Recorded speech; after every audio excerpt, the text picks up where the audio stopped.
S'il est un mal qui gangrène l'économie des pays africains, c'est bien les retards et les absences dans les administrations publiques. Une situation qui s'aggrave en période de pluie.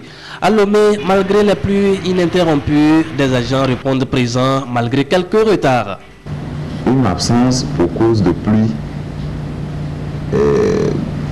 pour moi, je trouve que c'est plutôt un argument pour ne pas travailler et je l'assimile à une paresse. L'État est en train de faire des efforts pour améliorer le transport urbain. Et déjà, vous avez vu, il y a la société Sotral qui est là, même si le nombre de véhicules n'est pas encore suffisant pour couvrir les besoins de la population, c'est déjà un pas et le gouvernement pense à améliorer, à aller plus loin pour améliorer le transport. Mais en attendant, nous devons faire des efforts.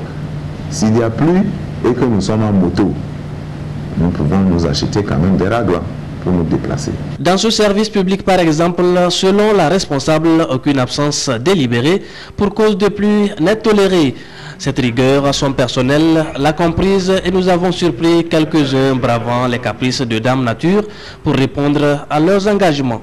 C'est un grand problème pour nous quand on se rend compte qu'il y a des agents qui ne respectent pas les horaires de service.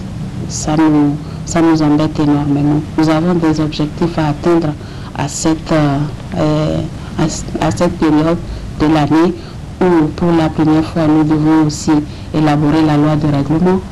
Nous devons élaborer la loi de finances 2010. Vu les réformes administratives entreprises par les autorités togolaises, même si la loi prévoit certaines dispositions exceptionnelles, en la matière, celle-ci ne devrait pas faire l'objet d'abus. Ce que nous pouvons demander aux citoyens, c'est de ne pas abuser de cet état de choses.